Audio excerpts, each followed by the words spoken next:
Hello friends, स्वागत है आप सभी का एक बार फिर से आपके अपने एस क्लासेस पर। इस क्लास में सामान्य ज्ञान के 20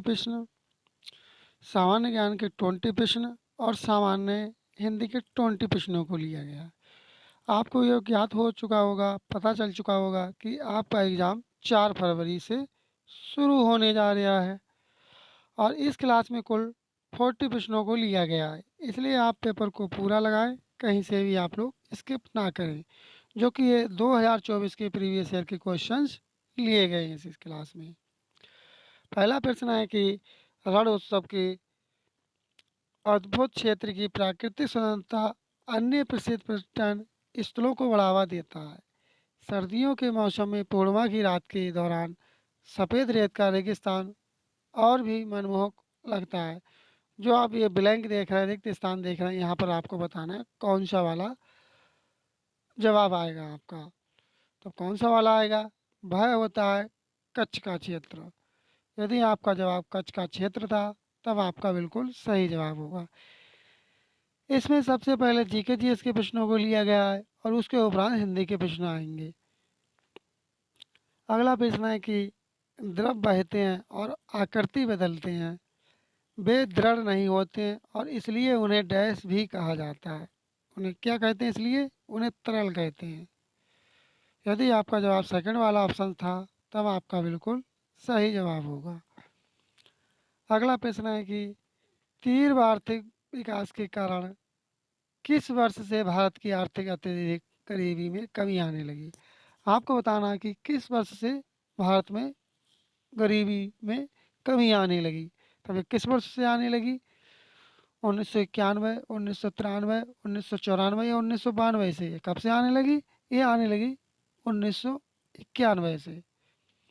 बढ़ते हैं अपने अगले प्रश्न की तरफ। अगला प्रश्न है कि द्वितीय एंग्लो बर्मी युद्ध किस वर्ष लड़ा गया था? अब इस जो ये युद्ध लड़ा गया था इसके सन पूछ ली गई कि ये किस वर्ष लड़ा गया। बताएं आप लोग, कमेंट करें, ये किस वर्ष लड़ा गया था?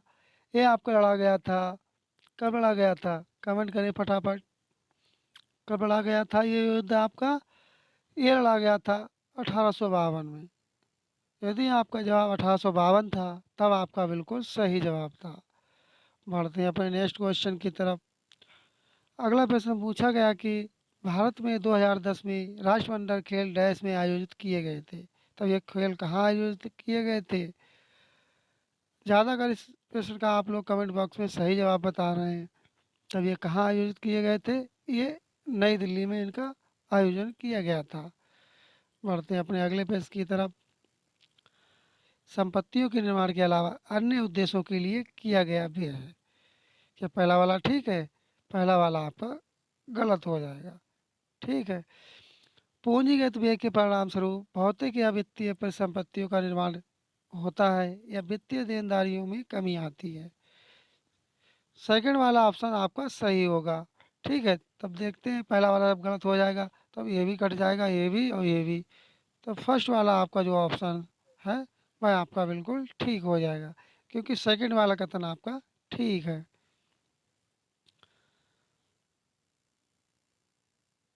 अगला प्रश्न है कि डैश की अवधारणा तत्कालीन सोवियत समाजवादी गण संघ गणराज्य संघ यूएसएसआर के संविधान से ली गई है। तब ये कौन सा वाला कर्तव्य जो लिया गया है? मौलिक अधिकार, मौलिक कर्तव्य, प्रस्तावना, मौलिक कर्तव्य और मौलिक अधिकार दोनों। बताएं आप लोग, इसका सही जवाब क्या होगा? इसका सही जवाब होगा मौलिक कर्तव्यों को लिया गया। कहाँ से लिया गया है? यूएसएसआर अर्थात रूस से लिया गया है। बढ़ते हैं अपने अगले प्रश्न की तरफ। अगला प्रश्न है कि भारतीय संविधान के निम्नलिखित में से किस अनुच्छेद में सर्वोच्च न्यायालय को अभिलेख न्यायालय के रूप में वर्णित किया गया है? तब वह कौन सा आर्टिकल है जो कि इस रूप में से इसका वर्णन किया गया है? ये आपका अनुच्छेद 129। यदि आपका थर्ड वाला जवाब था तब आपका बिल्कुल सही जवाब होगा। अगला प्रश्न है कि अगला प्रश्न आपका एक करंट अफेयर से है, इसलिए इसे स्किप करते हैं। बढ़ते हैं नेक्स्ट क्वेश्चन की तरफ। नेक्स्ट क्वेश्चन है कि 12वीं पंचवर्षीय योजना के लिए विकास दर लक्ष्य था। इसमें पूछा गया कि जो 12वीं पंचवर्षीय योजना थी, एक उस कोई भी योजना हुई, उसका एक टारगेट होता है, लक्ष्य होता है कि इतने परसेंट की इसमें हमें बढ़ोतरी चाहिए। ठीक है, तब उसमें कितने परसेंट की बढ़ोतरी का लक्ष्य रखा गया था? तब कितना लक्ष्य रखा गया था? 7%, 6%, 5%, 8%। तब कितने का लक्ष्य था? ये 8% का लक्ष्य था। लेकिन प्राप्त कितनी हुई थी लक्ष्य से? वो आपको कमेंट बॉक्स में बताना कितने लक्ष्य उन्होंने प्राप्त किया था 12वीं पंचवर्षीय योजना में। बढ़ते हैं अगले प्रश्न की तरफ। अगला प्रश्न है कि भारतीय खिलाड़ी सैफाली वर्मा कौन सा खेल खेलती है?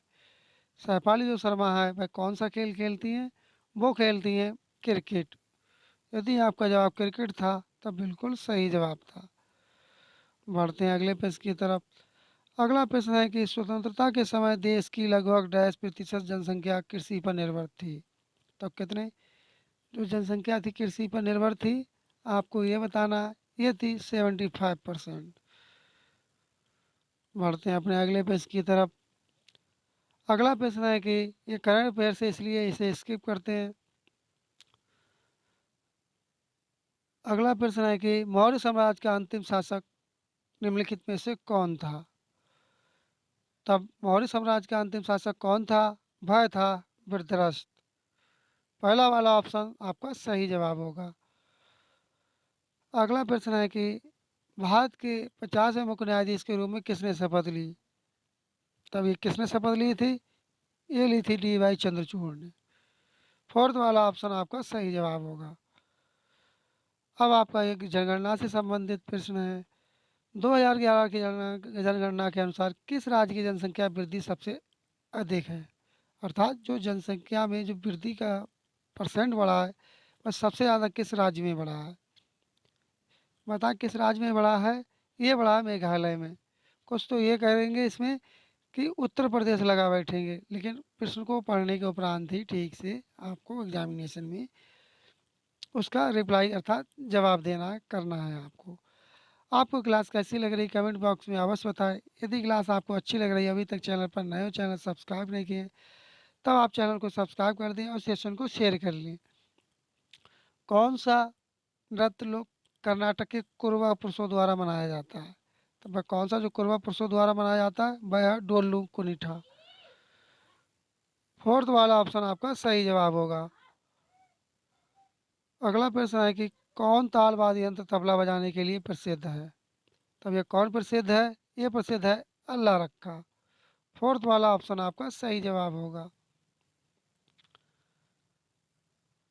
अगला प्रश्न है बजट से संबंधित है, 23-24 का पूछा गया है, लेकिन यहाँ पर आपको 2024-2025 में जो आपसे क्वेश्चंस पूछे जाएंगे वो आपसे 24-25 की बजट के पूछे जाएंगे, इसलिए इसलिए इसे स्किप करते हैं। अगला प्रश्न है किस भारतीय नृत्य कलाकार ने स्ट्रिंग कठपुतली के लिए 2018 में संगीत नाटक अकादमी पुरस्कार जीता? तब ये किसने पुरस्कार जीता था संगीत नाटक अकादमी का? स्वरूपा सेन ने। फोर्थ वाला ऑप्शन आपका सही जवाब होगा। इस तरह से अपने सामान्य ज्ञान अर्थात जनरल नॉलेज जीके जीएस की श्रृंखला कंप्लीट हुई। अब अपने हिंदी के प्रश्नों की श्रृंखला यहाँ पर आएगी, इसलिए आप उसे भी पूरा लगाएं, कहीं से भी स्किप ना करें। पहला प्रश्न तद्भव से है। तद्भव पूछा गया है, उलूक का तद्भव क्या होगा? उलूक का तद्भव क्या होगा? इसका होगा उल्लू। क्या हो जाएगा? उल्लू हो जाएगा। अगला प्रश्न है दिए गए वाक्यांश के लिए सार्थक शब्द ज्ञात करें। नगर में रहने वाला, जो नगर में रहता हो तब उसके लिए क्या कहेंगे? उसे कहेंगे नागरिक।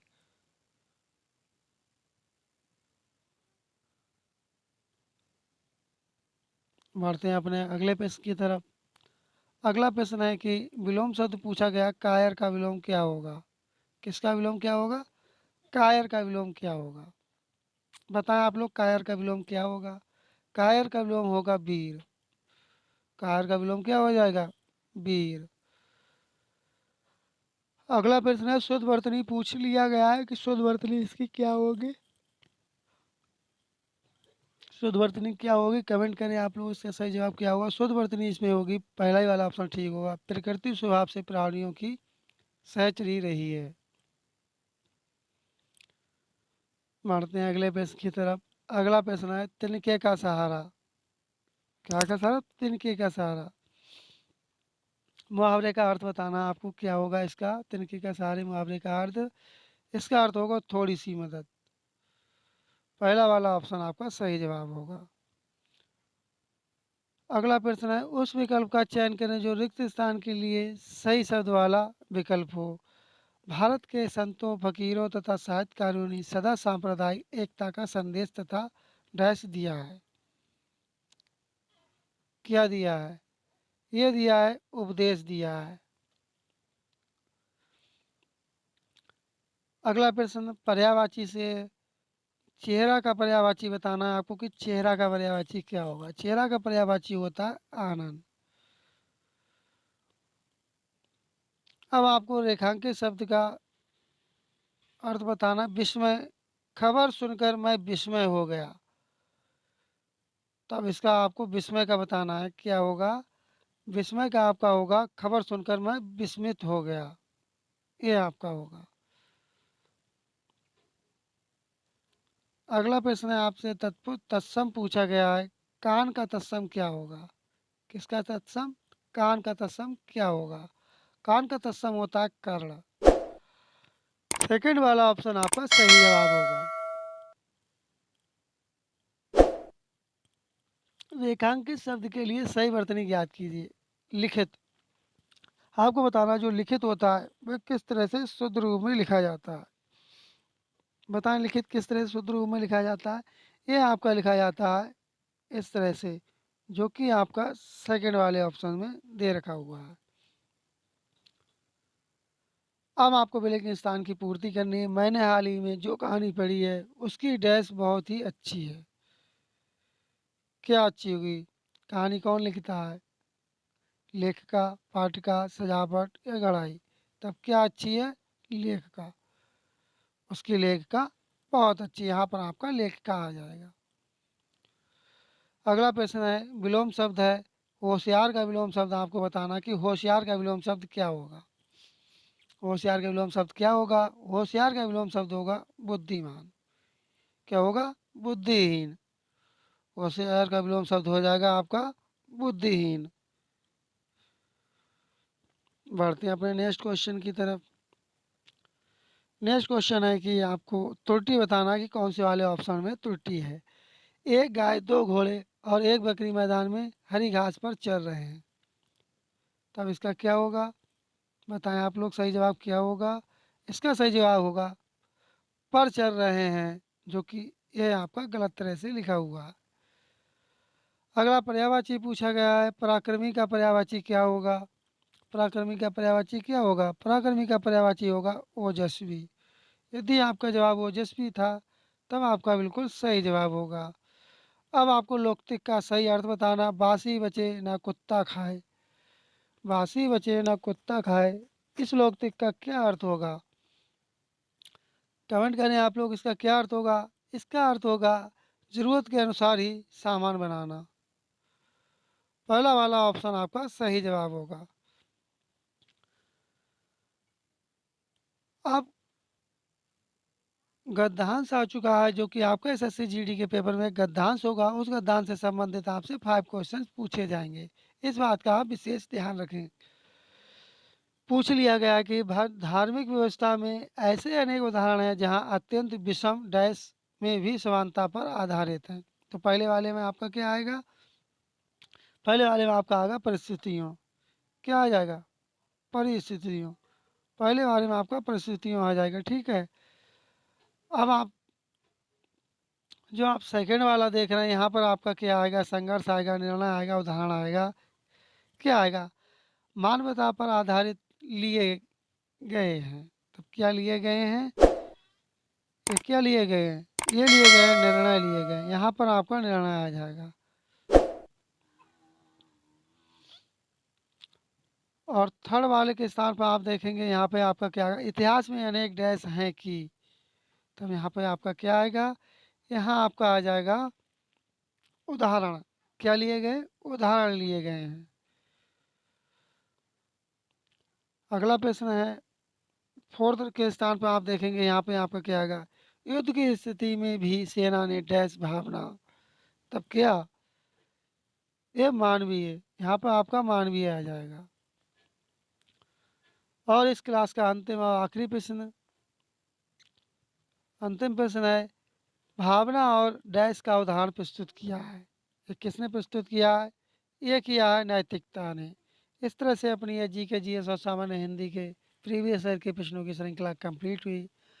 आपको क्लास कैसी लगी कमेंट बॉक्स में अवश्य बताएं। यदि आपको क्लास अच्छी लगी हो, अभी तक चैनल पर नए हो, चैनल को सब्सक्राइब नहीं किए हैं, तो आप चैनल को सब्सक्राइब कर दें और सेशन को शेयर कर दें। और आपका किसी भी प्रकार का कोई सजेशन या फीडबैक हो, तब भी आप कमेंट बॉक्स में अवश्य बताएं। मिलते हैं जल्दी नेक्स्ट क्लास में, तब तक के लिए धन्यवाद। जय हिंद, जय भारत।